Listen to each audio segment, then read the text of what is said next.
Hi, I'm Tony Crimlisk.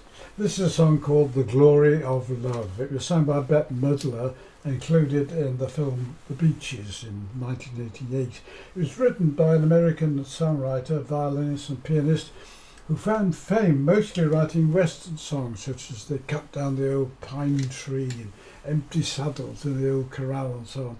He was born in Boston in 1899 and died in 1940, also in Boston.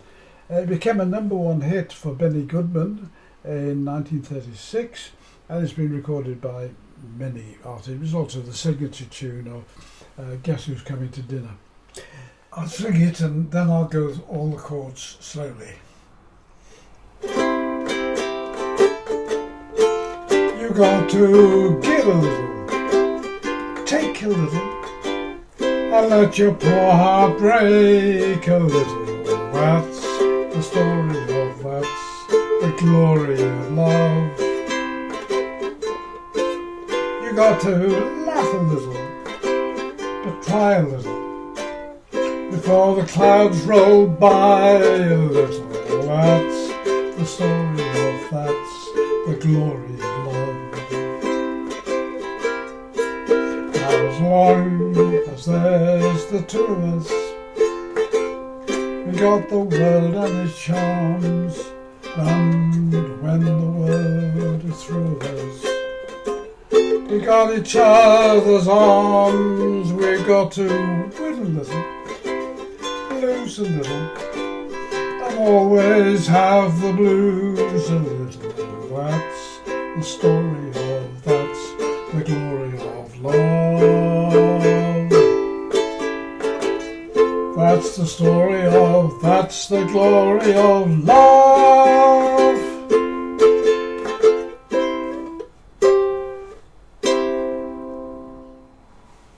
I'll go through all the chords. In the key of C, so it starts with the C chord. You got to give a little, then change to a G7, take a little, and the C again, and let your paw on the P paw go down to a C7.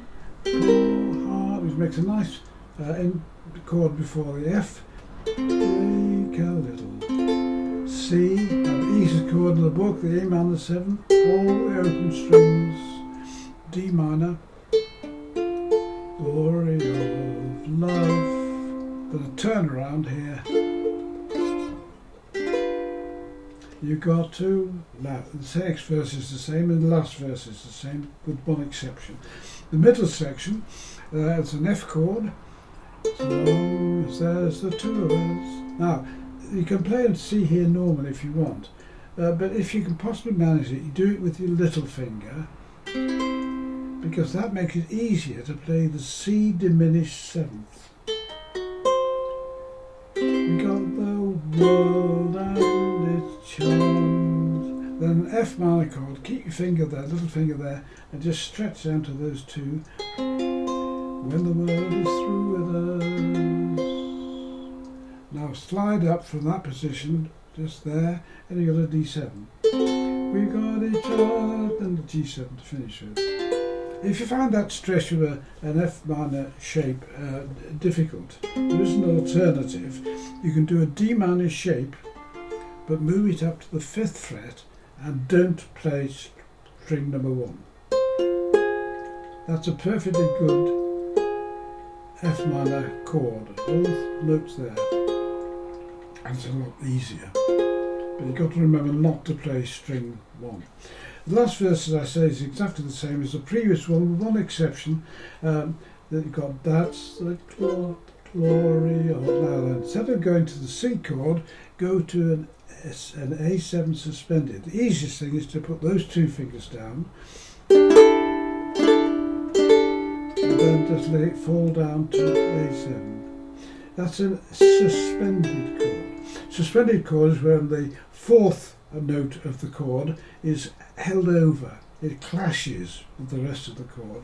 It's a deliberate discord because it's nice when you relax it. It's like hitting your head against the wall. It's nice when you stop. Just one more thing. The ending ends with a C, but I also can play it with a C chord here. It's a G shape, chord G shape, but moved up to the 7th fret. It now becomes the C chord, so you can finish quite nicely. Instead of here, you can go up here and then down to the C chord just to finish it. Well, I hope you enjoyed that and found it interesting, and whatever you do, however you do it, as always, have fun.